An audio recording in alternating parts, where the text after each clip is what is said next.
But from an education standpoint, Torrin, what is something that like you can't wait, that has to go back to the old way of doing things? You know, we've just spent the last 25 minutes talking about how cool COVID has been because we've used technology, but there's some things that I think we still need to go back. The bars. Yeah. Crowded.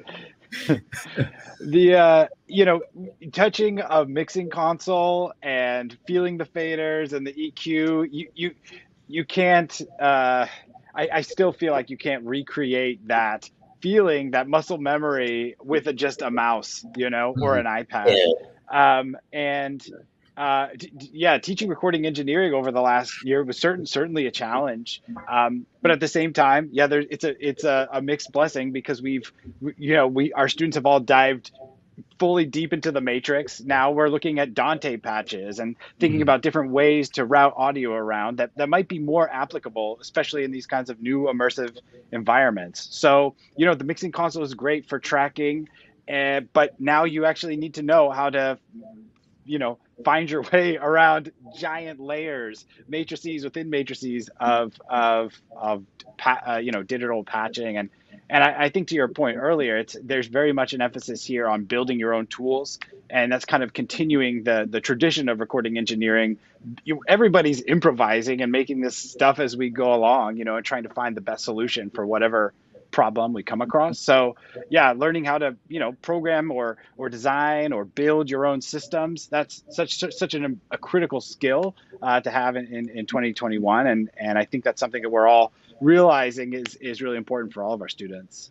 Well, and, you know, can I add that I think one thing that's super exciting, you know, as the pandemic hopefully gets behind us, taking all this great collaborative tools that are used for us to be apart and having them available when we can all have the beauty of just human interaction back close together, it truly makes for anything's possible. You know, and I think that's what excites me the most is we've worked within the limit. We've had to be creative with these interactive tools and worked within the limitations of them because of distancing and things. But now when we can get into a project and say, we have all this at our disposal, we can be in the same room, we can use remote tools, the collaboration now goes where we always dreamed it could go. And I think it's going to be mind-blowing what we're going to see and be able to do once we get behind the pandemic. And that's what really excites me to get back to is taking all this great work and putting it together with good old human, you know, interaction and having some great times all over the world together.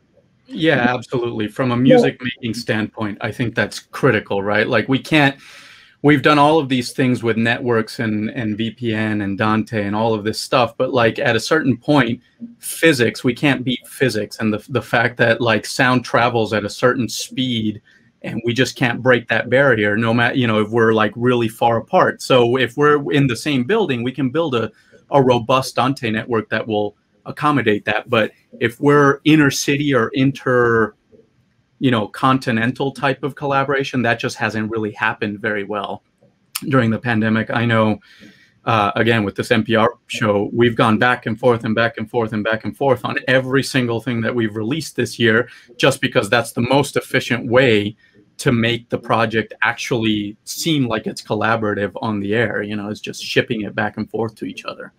Sorry, Horacio, you were going to make a comment. You know, for me as a designer, I mean, it has pushed me to certain, you know, areas where before I would probably stay away from. You know, I mean, it pushed me to get more creative, and because I was working from home, and I mean, I did some traveling during the pandemic, but I was working from home, and I got more into designing networks and figuring it out. You know, we have one project now that we're doing a live performance hall. We're doing 3 control rooms. We're doing a film mixing room all together. You know, using remote mic pre's. You know, the MP8Rs. You know, in the studios we're using the 16Rs. You know, A16Rs. We're using the HD32Rs, and then we're using RedNet. You know, AM2s for monitoring. You know, we started getting creative on how we're going to do this. You know, if I want to have something that I want to interconnect 4 rooms, you know, in 3 different buildings, you know, and I think I got more creative for some reason. I mean, the spark kind of, you know, I can tell you what I've been designing. I'm designing 3 rooms, 3 facilities right now, and I sit down in front of the computer to do drawings, and I think that my I'm have a wider, have a wide angle lens now. I think it kind of inspired me. Yeah, so let me actually, this is a perfect segue into another question that came in from one of our viewers, which is there an economical way to connect two campuses together with Dante when a direct fiber or wired connection isn't possible? So who wants to field that one? It depends on how far the two facilities are, I mean, unfortunately, fiber is the answer. If you're going to go a long way, it's the only way to go, but if the buildings are close, you might be able to get away with cat cable, but they got to be pretty close, Yeah, great. So I do want to sort of turn completely over to answering some of these questions that are coming in, but I want to give everyone a chance to maybe tell our viewers what's coming up next for each of you. So what kinds of studios are we looking for? Martin, what projects should our viewers be turning on in Netflix, Ron and Taran? What's on the horizon? Martin, you want to take it? Yeah, it's been a learning curve also for the producers and some directors.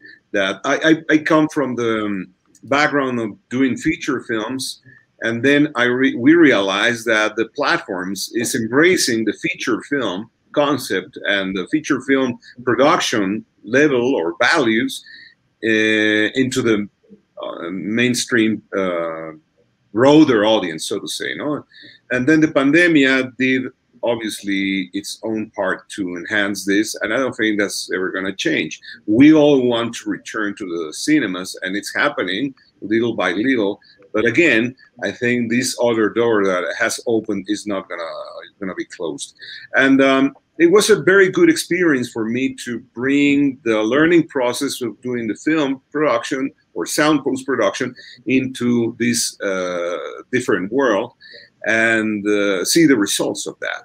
And now it's funny because the directors and producers I'm working with now on the film side are learning on their own how we're going to prepare the mindset to say a lot of people is going to see this feature film in the platform, and just a few are actually going to see it on the theater, and that changes the equation. But it's a good thing to happen, I think. And then the second one as well, on the other side of the spectrum, is that platforms need to incorporate this quality, this scope, the level of communication that a good film has for the viewer that needs to have a bigger depth in the content, or a challenge, something more challenging in the content, which is a good thing for platforms. So I feel like I am in the middle of this new universe evolving between what's made on platforms, what's made on films, and then it's becoming almost like a seamless, thing, which is good for both parts. And I'm glad that I'm living that in the situation that I'm doing right now. 3 of these features were supposed to be featured only, and they turn out to be now a platform feature, and vice versa. And I'm very thankful for that. That's not going to stop.